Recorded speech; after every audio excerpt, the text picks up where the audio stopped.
25 years of marriage ended the moment I read her hidden journals. What my wife wrote about our son made me realize I've been sleeping next to a stranger. Some secrets destroy more than trust.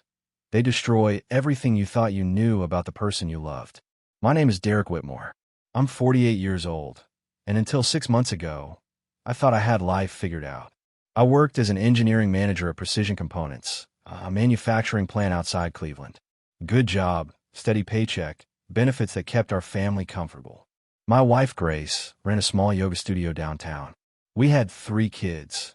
Ethan, 24, working in marketing. Claire, 16, our firecracker daughter. And Liam, 11, our youngest who's on the autism spectrum and needs routine more than most kids.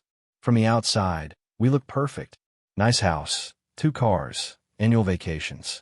But somewhere along the way, Grace changed. She started talking about feeling stuck, invisible. I figured it was midlife stuff. Everyone goes through it. Then came the tennis lessons. Last spring, Grace joined Riverside Tennis Club and started taking private lessons with Kyle Maddox, 32 years old, former college player, all confidence and charm. She'd come home flushed and excited, talking about her backhand. I was happy she found something she enjoyed. I even encouraged it. That's the part that haunts me. I handed her the excuse. By summer, lessons increased to 5 times a week. Grace bought expensive rackets, new outfits, lost weight. When I questioned it, she'd snap, saying I was controlling, that I never supported her. So I backed off. Big mistake. After my wife returned from that wellness retreat in August, supposedly a week-long yoga thing in Arizona, she came back with something I didn't expect. It wasn't just new confidence or the way she looked through me instead of at me. It was the coldness, the distance, like the woman I married had been replaced by a stranger wearing her face. That's when I asked her to leave, though she didn't go quietly. She laughed, told me I was imagining things. But I wasn't imagining the men's watch in her gym bag, or the hotel receipt from Scottsdale with 2 dinners charged to the room, or the text at 2 in the morning. Can't wait to see you tomorrow. When I confronted her, Grace didn't deny it. She didn't apologize. She just looked at me with cold eyes and said, "You made me feel invisible for years, Derek." He sees me. That's when I knew the battle had been raging for months, and I'd been too blind to notice. What followed was a war I never wanted but couldn't afford to lose. Not with my kids watching. Not with everything on the line. Grace didn't leave that night. Instead, she moved through our house like she owned the place, and I was the intruder. She made coffee the next morning, sat at the kitchen table scrolling through her phone, completely unbothered. When I walked in, she didn't even look up. "We need to talk," I said, my voice steadier than I felt. Grace sighed like I was interrupting something important. "About what, Derek?" "Your paranoia." "About Kyle," I said. That got her attention. She set down her phone, leaned back at her chair, and studied me with those cold eyes. "What about him?" she asked. "You're sleeping with him," I stated flatly. Grace laughed. Actually laughed. "You're being ridiculous." I pulled out my phone and showed her the screenshot I'd taken of her text messages before she could delete them. Messages to Kyle. Planning meetups. Complaining about me. One message read, "He suspects nothing. We're good for Tuesday." The smile disappeared from Grace's face. "You went through my phone? That's a violation of my privacy, Derek." "Your privacy?" I felt my anger rising, but kept my voice level. "You're my wife. We don't have separate lives. Or we didn't until you decided to start one without telling me." Grace stood up, grabbed her coffee mug. "I'm not doing this right now," she said, walking toward the stairs. "Yes, you are," I said, blocking her path. "I'm 6'2" and work construction before moving into management. Grace is 5'6". She stopped. "You owe me an explanation. You owe our kids an explanation." "Don't bring the kids into this," Grace snapped. "This is between us. Everything we do affects them." I shot back. "Ethan's already asking questions. Claire heard us arguing last night. And Liam." I stopped, took a breath. "Liam needs stability. You know what happens when his routine gets disrupted." Grace's expression softened slightly. Our youngest son was her weakness, the one crack in her armor. "I'm not trying to hurt Liam," she said quietly. "Then stop this," I said. "And whatever this is with Kyle, we can work through this. Get counseling. Fix what's broken." For a moment, I thought she might actually consider it. Then her face hardened again. "You can't fix what was never there, Derek. We've been going through the motions for years. I'm tired of pretending. So you'd rather blow up our family? I asked. 25 years, 3 kids, everything we built. You'd rather destroy it all for some tennis instructor half your age? Grace's eyes flashed with fury. He makes me feel alive. Something you stopped doing a long time ago. When? I demanded. When did I stop? Because I've been going to work every day, paying the bills, being here for you and the kids. What exactly did I do wrong? That's the problem, Grace said, her voice rising. You don't even see it. You're so focused on being the provider, the responsible one, that you forgot to be my husband. When's the last time we went on a date? When's the last time you looked at me like I was more than just the woman who cooks your dinner? Her words hit harder than I expected. Maybe there was some truth there, but it didn't justify what she'd done. So instead of talking to me about it, you started sleeping with someone else? I asked. Grace looked away. I needed to feel something. That's when Ethan walked into the kitchen. Our oldest son stood in the doorway, looking between us. What's going on? He asked. Grace and I both went silent. Ethan wasn't stupid. He was 24, had his own apartment, but came by most mornings before work. He'd obviously heard enough. Mom, Ethan said, looking at Grace. What's Dad talking about? Grace's face changed completely. The cold mask dropped, replaced by something softer, wounded. Your father is accusing me of something I didn't do, she said, her voice trembling slightly. He's been so stressed lately, and I think he's taking it out on me. I stared at her in disbelief. She was lying, right to our son's face. That's not true, I said. Ethan, your mother has been having an affair. Ethan looked between us, confusion and pain crossing his face. I can't. He turned and walked out. Grace followed him, calling his name. I stood alone in the kitchen, feeling the foundation of my family shifting beneath my feet. I found Ethan sitting in his car in the driveway, head in his hands. I knocked on the window. He looked up, eyes red, and unlocked the door. I slid into the passenger seat. Is it true? Ethan asked. Is Mom really? Yes, I said. There was no point sugarcoating it. I'm sorry you had to find out this way. Ethan leaned back, staring at the ceiling of his car. How long? I don't know exactly. Months, maybe longer. And you're sure? Like you have proof. I showed him my phone. The screenshots, the hotel receipt, everything I'd found. Ethan scrolled through them, his jaw tightening with each image. When he finished, he handed the phone back. What are you going to do? He asked. I'm going to protect this family, I said. That means protecting you, Claire, and especially Liam. Your mother can do what she wants, but she's not going to destroy what we've built. Ethan nodded slowly. Dad, I need to tell you something. Last week, I stopped by the house when you were at work. Mom wasn't here, but her car was. I thought maybe she was at the studio, but when I drove past there, it was closed. I didn't think much of it at the time, but now it makes sense. I finished. Yeah, Ethan said. I'm sorry. I should have said something. You didn't know. I told him. But I need you now. Claire and Liam are going to need their older brother. Can I count on you? Ethan met my eyes. Always, Dad. We went back inside together. Grace was in the living room. Phone pressed to her ear. When she saw us, she quickly ended the call. Ethan, honey, let me explain. Don't, Ethan said, his voice cold. I saw the messages. Dad, show me everything. Grace's face shifted. He had no right to drag you into this. You dragged us all into it when you started sleeping around. Ethan shot back. I'd never heard him speak to his mother like that. Grace's eyes filled with tears. You don't understand. Your father. I understand plenty. Ethan interrupted. I understand that Dad's been working his tail off for this family, while you've been playing tennis with some guy half your age. I understand that Claire's been crying herself to sleep because she can hear you two fighting. And I understand that Liam's been having meltdowns at school because his routine's been disrupted. So yeah, Mom, I understand. Grace looked at me, then back at Ethan. You've turned him against me, she said to me. I didn't have to, I replied. You did that yourself. Grace grabbed her purse and keys. I'm not staying here to be ganged up on, she said, heading for the door. Where are you going? I asked.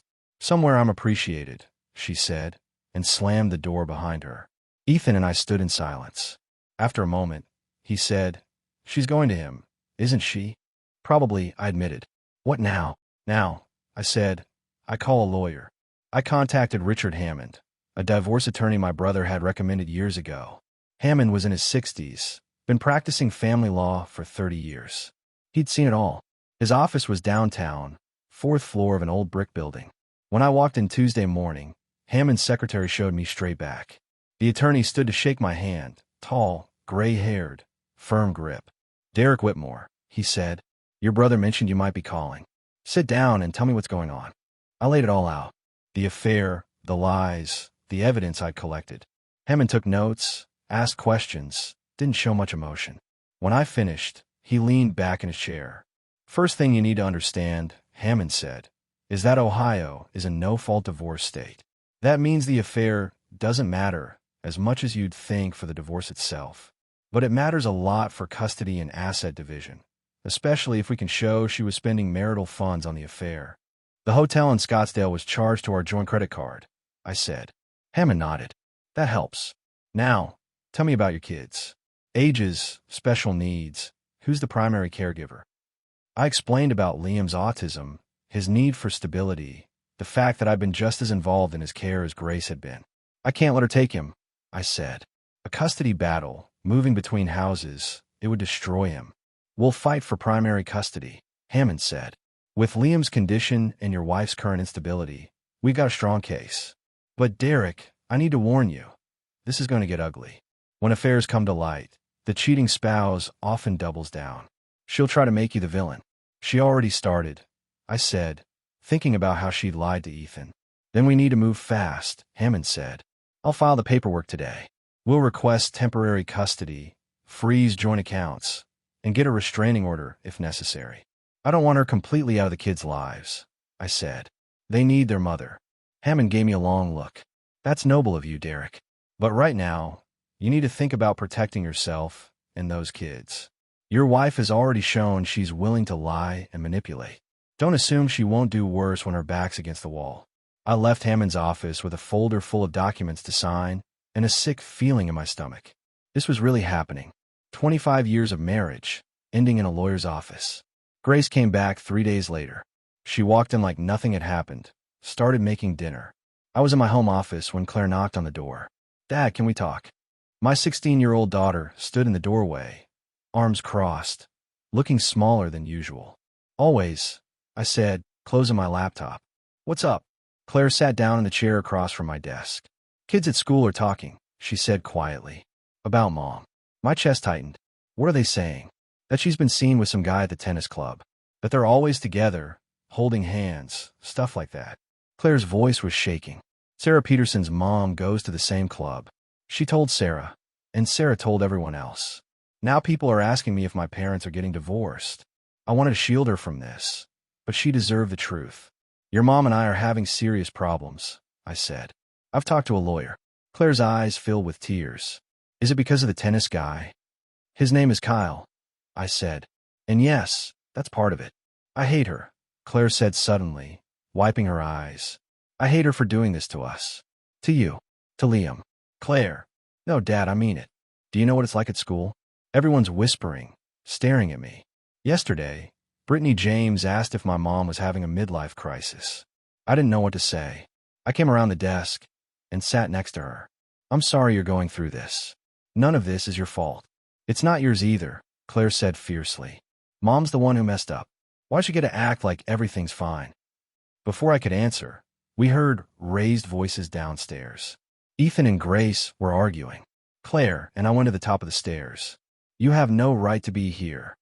Ethan was saying, That's my son. Ethan speaking to his mother, Grace.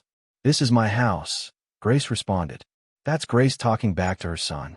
Not anymore, it's not. Ethan shot back. Dad's got a lawyer. You're going to lose everything. Ethan, please. Grace's voice softened. Don't, Ethan said. Don't try to manipulate me. I know what you've been doing. We all know. Claire gripped my arm. I could feel her trembling. This was exactly what I've been trying to avoid. Our kids caught in the middle, forced to choose sides. I went downstairs. Claire followed. That's enough, I said, my voice calm but firm. Grace turned to me, tears streaming down her face. Derek, please. Tell them I'm still their mother. Tell them I love them. Then act like it, I said. Act like their mother instead of a woman who's willing to destroy their family for an affair. Grace's expression shifted from hurt to anger. You're turning them against me, she accused. I don't have to, I said. You did that yourself. Ethan saw the evidence. Claire's being bullied at school because of you. And Liam. I stopped, took a breath. Liam had a meltdown at school yesterday. His teacher called me.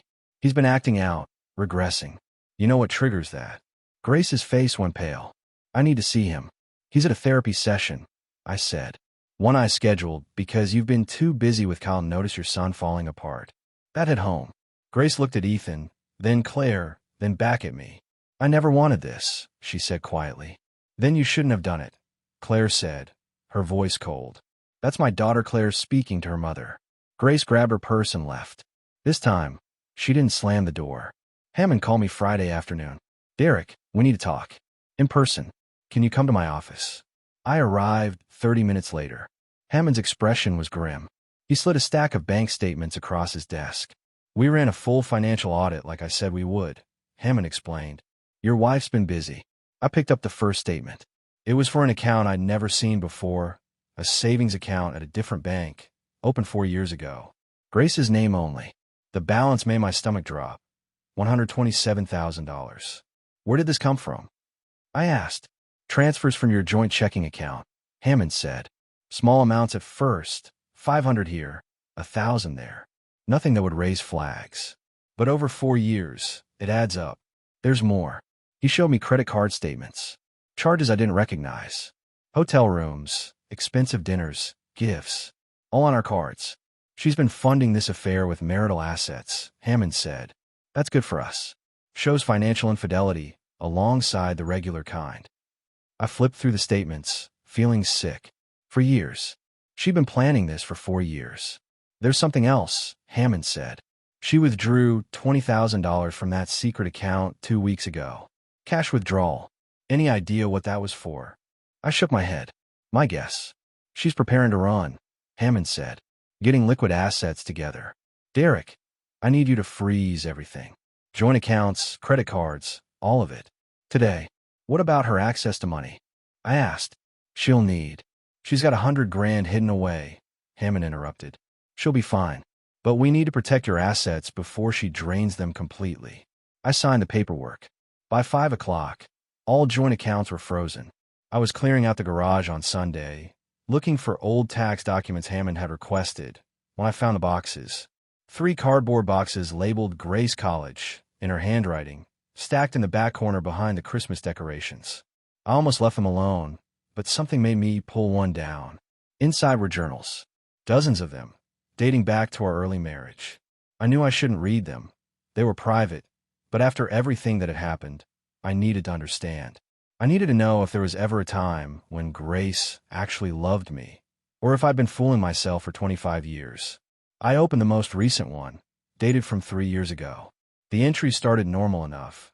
Complaints about our studio, notes about the kids, grocery lists. Then I found an entry from April, 3 years back. I've been thinking about leaving Derek for months now. Maybe years, if I'm honest with myself. I love him, I suppose, but I'm not in love with him. Haven't been for a long time. But the kids need stability, and I need his income. The studio barely breaks even. If I leave now, I'll have nothing. So I wait. I smile. I play the good wife. And I plan. My hands shook as I turned the pages. More entries. All in the same vein. She wrote about meeting Kyle 2 years ago at a charity tennis tournament. How attractive she found him. How young he made her feel. She wrote about their first kiss, their first time together. She described it in detail. Detail I didn't need to read but couldn't stop reading. But the worst part came near the end. An entry from 6 months ago. Derek suspects something, I think. He's been watching me more carefully, asking questions. I need to be smarter about this. Kyle and I agreed to be more discreet. The wellness retreat will be perfect. Derek will think I'm doing yoga while Kyle and I have a whole week together in Scottsdale. I've been transferring money to my separate account for years now. Almost $130,000. When I'm ready to leave, I'll have enough to start over. Maybe Kyle and I will move to California. Start fresh. Away from Derek's suffocating stability and the constant demands of the kids. Liam especially. I love him, but being his mother is exhausting. Sometimes I wonder what my life would have been like if he'd been normal. I stopped reading. My vision blurred. She'd written that about our son. Our boy who trusted her completely, who needed her. I felt rage building, hot and consuming. I took the journals inside. Ethan was in the kitchen making lunch. I dropped them on the counter in front of him. "Read these," I said. "That's me, Derek, speaking to my son Ethan." "Dad, what?" Ethan started. "That's Ethan responding. Just read them, especially the last one. You need to know who your mother really is." I called Hammond. "I found something," I said. "Grace's journals. She's been planning this for years. It's all written down, the affair, the secret bank account, everything." "Bring them to my office first thing tomorrow," Hammond said. "This is exactly what we need. Derek, with this evidence, we can push for full custody. The journals show premeditation, financial deception, and did she write anything about the kids? She called taking care of Liam exhausting. Said she wondered what her life would be like if he'd been normal." Hammond was quiet for a moment. "A judge will see that, especially with Liam's special needs. Derek, I think we're going to win this." That night, Ethan came into my room. He'd been crying. "I read them, Dad. All of them. How could she—" His voice split. "How could she say those things about Liam?" I put my arm around my son. "I don't know, but we're going to protect him. All of you. I promise." Grace found out about the journals on Tuesday. I don't know how. Maybe Ethan confronted her, or maybe she just noticed they were missing from the garage. Either way, she showed up at the house that evening with her father, Judge Howard Hawkins. I'd met Grace's father maybe 20 times in 25 years. He was a circuit court judge, semi-retired now, but still carried the authority of someone used to having the final word. He was 72, silver-haired, imposing. "Derek," Judge Hawkins said when I opened the door. "That's Grace's father speaking to me. We need to talk. May we come in?" I stepped aside. Grace followed her father into the living room, staying close to him like a shield. She looked different, smaller, more fragile. She'd been crying. "I understand you've retained Richard Hammond as your attorney," Judge Hawkins began. That's the judge speaking again. "That's right," I said. "That's me responding. And I understand you've taken certain items that belong to my daughter. Personal journals. They were in my garage. In my house. They're still her property," Judge Hawkins said. His voice was measured, controlled. "Derek, I'm going to be frank with you. This situation has gotten out of hand. Grace made a mistake, yes. But you're escalating this unnecessarily. Freezing bank accounts, turning the children against her, stealing her private writings." "Stealing," I interrupted. "She stole over $100,000 from our joint account over 4 years. She funded an affair with our money. She wrote in those journals that she wished our son was normal." "Don't talk to me about theft." Grace flinched. Judge Hawkins's expression hardened. "Those journals were never meant to be read by anyone else. People write things in private that they don't mean." "She meant every word," I said. "And a judge will see that. A real judge, not one who's trying to protect his daughter." "I'm trying to protect my family," Judge Hawkins said, voice rising slightly. "Which includes my grandchildren. Derek, I'm prepared to make you an offer. Drop the custody fight. Agree to joint custody, 50-50, and we'll settle the financial matters fairly. Grace will return the money she transferred, and you'll return the journals. We can end this civilly." "No," I said simply. "Derek," I said no. "Your daughter has been lying to me for years. She's been planning to abandon this family. She's called our autistic son exhausting and wished he was different. I'm not giving her the chance to hurt these kids any more than she already has." Judge Hawkins stood. "Then you leave me no choice. I have connections in this city, Derek. Family court judges who respect my opinion. Colleagues who owe me favors. You're an engineer at a manufacturing plant. I'm a retired circuit court judge with 40 years of experience. Who do you think they'll believe?" "The one with evidence," I said, meeting his stare. Grace finally spoke. "Derek, please. I never meant. The journals were just. I was venting. I love my kids. I love Liam. You have to believe me." That's Grace speaking to me, trying to sound sincere. "I don't have to believe anything," I said. "And after 25 years of believing your lies, I'm done." Judge Hawkins moved toward the door. "You're making a mistake. This is going to get very ugly." "It already is," I said. "You just didn't notice until your daughter started losing." They left. I locked the door behind them and leaned against it, my heart pounding. I just declared war on a judge. but I meant every word. The custody hearing was scheduled for a Thursday morning in late November. I wore my best suit, arrived early with Hammond. The courthouse was old, smelled like floor polish and paperwork. Grace was already there with her attorney, a sharp-looking woman in her 50s that Judge Hawkins had recommended. We sat on opposite sides of the courtroom. Grace wouldn't look at me. She lost weight, looked tired. Part of me felt bad for her. The other part remembered what she'd written about Liam. The judge was a woman named Patricia Reynolds, mid-60s, reputation for being fair but tough. She reviewed the case file for several minutes before looking up. "This is a custody hearing regarding 3 minor children," Judge Reynolds began. "Though I note that the oldest, Ethan, is 24 and not subject to custody arrangements. We're here to determine custody of Claire, age 16, and Liam, age 11. Let's begin." Grace's attorney went first. She painted a picture of Grace as a devoted mother who'd made a mistake but deserved forgiveness. She talked about Grace's yoga studio, her involvement in the kids' lives, her remorse over the affair. Then Hammond stood up. He was methodical, precise. He presented the bank statements showing Grace had stolen over $100,000. He showed the hotel receipts proving the affair had been going on for at least 2 years. Then he brought out the journals. "Your Honor, I'd like to enter into evidence several diary entries written by Mrs. Whitmore," Hammond said. "That's my attorney Hammond speaking to the judge." Grace's attorney objected. "Those are private writings, Your Honor. They were never intended to be seen by anyone. They're relevant to the question of Mrs. Whitmore's fitness as a parent," Hammond countered. That's Hammond responding. Judge Reynolds allowed it. Hammond read selected passages aloud. The courtroom went silent as Grace's own words condemned her. When he reached the part about Liam, about wishing he was normal, I heard Grace's sharp intake of breath. "I'd also like to call Ethan Whitmore to the stand," Hammond said.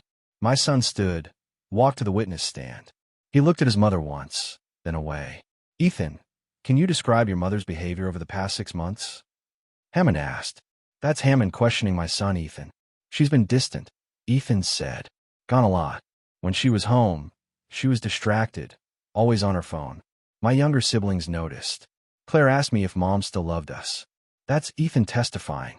"And what about Liam? How has he been affected?" "He's been having meltdowns at school. His teacher called Dad several times. Mom didn't seem to notice or care. She was too busy with her tennis lessons." Grace's attorney tried to paint Ethan as biased, but he held firm. When it was over, Hammond called me to the stand. I testified about finding the evidence, about Grace's lies, about Liam's regression. I kept my voice steady, stuck to facts. When Grace's attorney tried to suggest I was being vindictive, I looked directly at the judge. "Your Honor, I don't want to punish Grace," I said.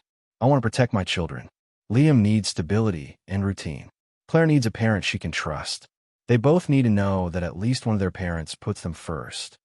That's me, Derek, testifying. Judge Reynolds took a recess to review everything. 2 hours later, she returned with her decision. "I've reviewed all the evidence presented," Judge Reynolds said. "Mrs. Whitmore, your actions show a pattern of deception and prioritizing your personal desires over your children's needs. Mr. Whitmore, you've demonstrated stability and commitment to your children's well-being. Therefore, I'm granting primary physical custody to Mr. Whitmore. Mrs. Whitmore, you'll have supervised visitation every other weekend until we can reassess in 6 months." Grace started crying. Her attorney put a hand on her shoulder. I felt relief wash over me. Outside the courthouse, Ethan hugged me. "You did it, Dad," he said. "That's my son speaking to me." "We did it," I corrected. That's me responding to Ethan. 3 months later, life had settled into a new rhythm. Claire was doing better at school. The bullying had stopped once everyone moved on to the next scandal. Liam's meltdowns had decreased significantly now that his routine was stable again. Ethan stopped by most evenings to help with dinner or just hang out. Grace had moved in with Kyle. According to Ethan, who still talked to her occasionally, things weren't going well. Kyle was younger, less mature than she'd imagined. The romance was fading into reality, and reality wasn't pretty. I was in the kitchen making breakfast one Saturday morning when Liam came downstairs. He sat at the table, watching me cook pancakes. "Dad," Liam said. That's my youngest son speaking to me. "Yeah, buddy," I responded while flipping pancakes. "Is Mom ever coming back?" I turned off the stove, sat down next to him. Not to live here, no. But you'll still see her. She's still your mom. I know, Liam said. But it's better here. With you. Everything's the same. I like the same. Me too, buddy, I said, ruffling his hair. That afternoon, I took all 3 kids to the park. Claire brought a friend. Ethan brought his girlfriend. Liam brought his tablet and sat on a bench, content to watch videos while the rest of us walked around the lake. You doing okay, Dad? Claire asked as we walked. That's my daughter asking me. I'm getting there, I said honestly. That's me answering Claire. Some days are harder than others. But we're going to be fine. Better than fine, Claire said, linking her arm through mine. We've got each other. She was right. Grace had tried to destroy our family, but what she'd actually done was show us what really mattered. Not the perfect house or the perfect marriage. Just being there for each other. Showing up. Telling the truth. I'd lost my wife, but I'd gained something more valuable. The respect of my children and the knowledge that I'd fought for them when it mattered most. As we walked back to the car, my phone buzzed. A text from Hammond. Final divorce decree signed. House and primary assets awarded to you. Congratulations, Derek. I looked at my kids, all 3 of them laughing at something Ethan said, and felt something I hadn't felt in months. Peace.